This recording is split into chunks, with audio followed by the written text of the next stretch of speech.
안녕하세요. 오늘은 4월 5일 월요일입니다. 오늘은 누가복음 24장 13절에서부터 35절까지를 본문으로 큐티 가이드를 시작하겠습니다. 먼저 오늘 이 본문을 통해 제가 묵상한 예수님은 성경을 자세히 설명해 주신 분입니다. 27절 말씀 읽어볼까요?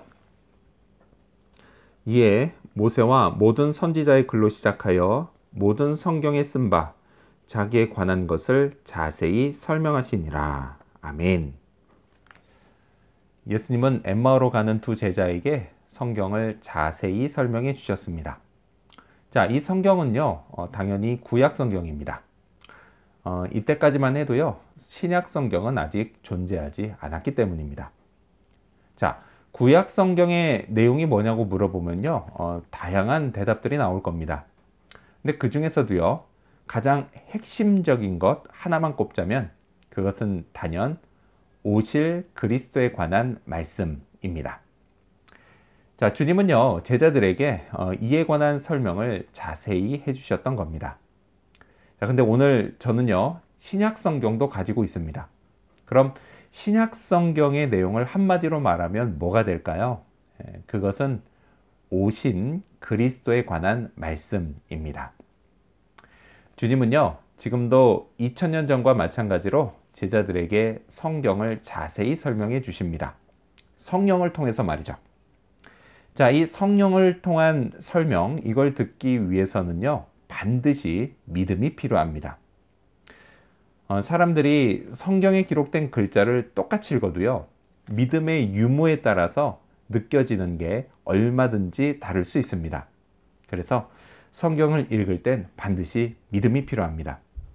성경이 하나님의 말씀이라는 믿음은 물론이고요, 성령께서 내게 가르쳐 주신다는 믿음도 필요합니다. 또요, 말씀이 그대로 이루어졌고 또 이루어진다는 믿음도 필요합니다. 자, 이런 믿음을 갖고 성경을 읽으면요, 마음이 뜨거워지는 걸 느끼게 됩니다. 32절 말씀 읽어볼까요? 그들이 서로 말하되 길에서 우리에게 말씀하시고 우리에게 성경을 풀어주실 때에 우리 속에서 마음이 뜨겁지 아니하더냐 하고. 아멘. 바로 이 제자들처럼 말이죠. 성경을 읽을 때마다요, 그래서 저는 어제의 위로와 오늘의 용기와 또 내일의 희망을 느끼게 됩니다. 자, 그렇다면 계속해서 오늘 본문을 통해 제가 발견한 인간의 모습, 어떤 게 있을까요? 오늘은 주님을 알아보지 못한 제자들을 볼 수 있습니다. 16절 말씀을 읽겠습니다. 그들이 눈이 가리어져서 그인 줄 알아보지 못하거늘. 아멘. 두 사람 다 예수님을 알아보지 못했습니다. 왜 그랬을까요? 저는요, 이게 참 궁금했습니다. 분명 길게는 3년이나 보아왔던 얼굴인데요, 어떻게 예수님의 얼굴을 알아보지 못했을까입니다. 그 예수님의 얼굴이 부활 전과 부활 후에 많이 달라졌을까요? 그런 것 같지는 않습니다. 만약 그랬다면요, 예수님이 자기가 맞다는 설명을 매번 나타나실 때마다 하셨어야 했기 때문입니다. 성경은요, 그들이 알아보지 못한 이유를 그들의 눈이 가리어졌기 때문이다 라고 말씀합니다. 이 눈은요, 분명 영안을 뜻합니다. 그래서 주님을 제대로 알아보기 위해서는요, 역시 영안이 떠져 있어야 합니다. 자, 물론요, 이전에 이 제자들은 영안이 떠져 있었을 겁니다. 그러니까 예수님을 그리스도로 믿고 따르지 않았겠습니까? 그런데요, 지금은 그 영안이 가려져 있었습니다. 왜요? 성경은 몇 가지 이유를 알려줍니다. 먼저 17절을 보면요, 그들의 슬픔 때문이었다라고 이야기를 합니다. 이렇게 슬픔은요, 영안을 가립니다. 부활하신 주님을 만나는 건요, 사실 엄청나게 기쁜 일인데 슬픔이 이 기쁨을 누리지 못하게 한다는 것입니다. 그래서 성경은 제게요, 항상 기뻐하라고 말씀합니다.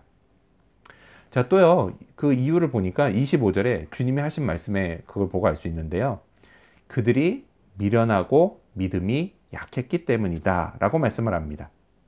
자, 미련하고 약한 믿음. 이 두 가지가 복합적으로 작용을 해서 그리스도의 부활에 관한 성경 말씀을 잊어버리게 했고 부활하신 주님을 알아보지 못하게 했습니다. 자, 이렇게요. 슬픔과 미련함과 약한 믿음은 저에게도요. 제게 다가오시는 부활의 주님을 알아보지 못하게 만듭니다. 자, 그렇다면 끝으로 오늘 이 본문을 통해 나에게 주신 교훈이 뭘까요? 그건 예수님이 안 보여도 괜찮다입니다. 31절 말씀을 읽겠습니다. 그들의 눈이 밝아져 그인 줄 알아보더니 예수는 그들에게 보이지 아니하시는지라. 아멘. 역설적이게도요. 이제 영안이 떠졌는데 정작 예수님은 사라지셨습니다. 자, 하지만요. 두 제자에게 이건 뭐 그냥 놀라고 말 일이지 믿음이 떨어질 일은 아니었습니다. 부활하신 예수님을 직접 만난 단 한 번의 경험, 그것으로 충분했습니다. 이제는요. 죽을 때까지 이 두 제자는 변치 않고 예수님을 위해 살아갈 것입니다. 아쉽게도요. 저는 이 제자들이 했던 것과 똑같은 경험이 없습니다. 부활하신 주님을 육안으로 본 적이 없습니다. 하지만 괜찮습니다. 주님은요. 제게 영안을 뜨게 해주셨고 또 주님을 알아볼 수 있게 해주셨기 때문입니다. 저는요. 예수님을 의심하지 않습니다. 저를 위해 죽으시고 부활하신 사실도 의심하지 않습니다. 한 번은요. 이런 생각을 해봤습니다. 왜 부활하신 주님은 승천하실 때까지 40일 동안 그냥 제자들과 24시간 쭉 함께 계시지 그러지 않고 나타나셨다가 사라지셨다가를 반복하셨을까입니다.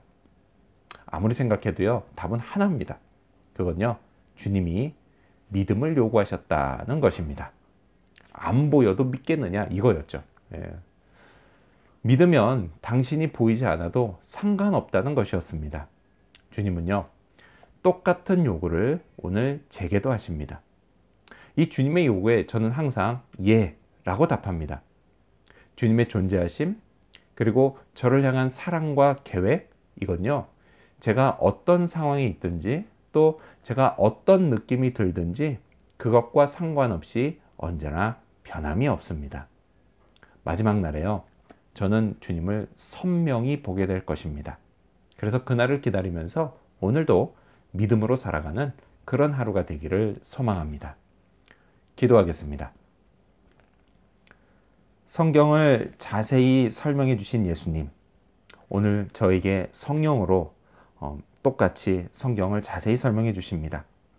이렇게 성령께서 가르쳐 주실 때에 믿음으로 성경 말씀을 잘 배우게 도와주시옵소서. 또 주님을 볼 수 있도록 영안을 뜨게 해주신 것도 감사합니다. 그러하기에 육안으로 부활하신 주님이 보이지 않아도 괜찮습니다. 주님, 영안으로 주님을 바라보면서 믿음으로 주님을 선명하게 바라보는 그 마지막 날까지 믿음으로 살아가게 도와주시옵소서. 오늘도 그 부활의 주님을 믿으며 주님께서 제게 주신 사명을 잘 감당하며 살아가는 하루 되기를 바라옵고 살아계신 예수님의 이름으로 기도합니다. 아멘.